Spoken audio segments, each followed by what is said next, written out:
In today's video, let me show you the way that you can fix the Facebook login verification code problem. If you're trying to log into your Facebook account and you're not being able to get the verification code, then what you can immediately try out is try a different way. So you can easily tap on the try another way option. This way it lets you use an alternative method such like your email, authorized device approval, or submitting your government ID.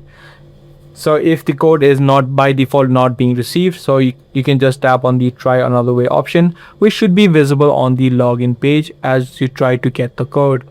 So as I said, you can try one of these methods and try to see if the issue is still fixed.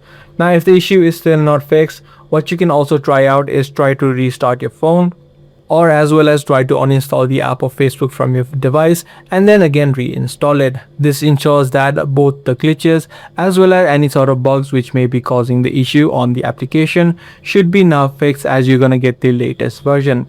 Once you try out all of these steps and you're still having issues, then that likely means that Facebook is down right now. In that case, you can't do anything about it. You just need to wait out a couple of hours before the issue is automatically fixed and you'll be able to get the codes instantly. If this guide video was helpful, be sure to subscribe. That's going to be all for this one. I'll see you in the next video.